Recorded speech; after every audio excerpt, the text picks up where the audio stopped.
Shabbat Shalom. This week's Parsha, Yisro. In it, you have the revelation at Mount Sinai, that you have Matan Torah.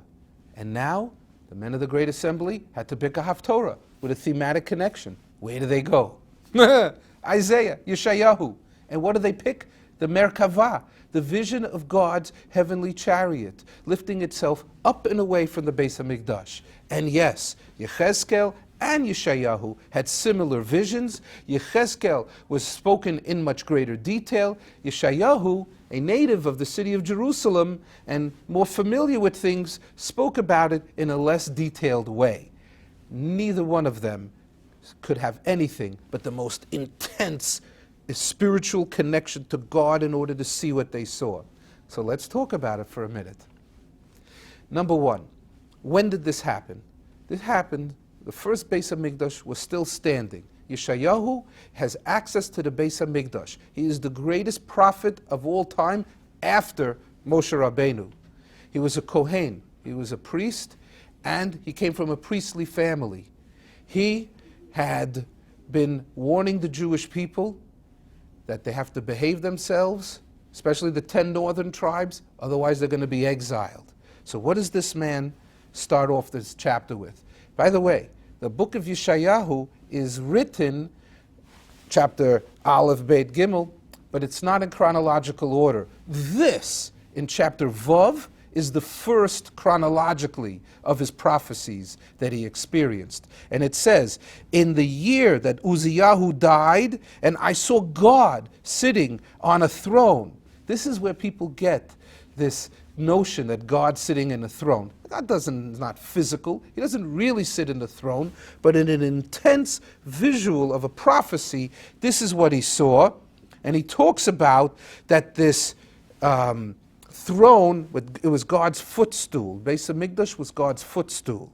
And that it talks about Srafim. This is a type of angel that you speak about, that we say tefillah, v'ha'ofahanim v'chayot ha'kodesh, that God has different angels and different names of these angels. These ones were called Srafim. These were fiery angels. And it describes these angels guarding God's heavenly throne as having 6 wings. Sheish knafayim. 2 of them were wings to fly, 2 of them were to cover their face, and 2 of them were to cover their feet, because the lower extremity, whether it be less holy or for modesty reasons, that they were covering their feet. And then, all of us, how many times have we said, Kadosh, Kadosh, Kadosh? It comes from this Haftarah. V'kora zeh el zeh v'yamar. The angels were standing there, declaring God great. They didn't want to go out of turn. They wanted to give the honor to the other one. And what did they decide? Let's all say it together at the same time. V'kora zeh el zeh ve'amar. And together they said, Kadosh, Kadosh, Kadosh. The house would rock when they would say, these 3, Kadosh, Kadosh, Kadosh. We go up on our feet to recall how the Beis HaMikdash would shake when the angels would declare God great. And that this is the source, is the Haftorah that we're reading on Shabbat.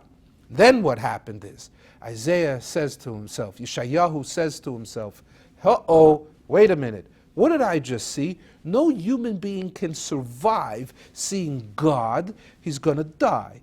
And then he says, uh-oh, I'm in trouble. And that I am a man of impure lips, from a nation of people of impure lips. Tamei svatayim. So now what? He spoke Lashon Hara about the Jewish people. Yes, he said, I'm a man that is of impure lips.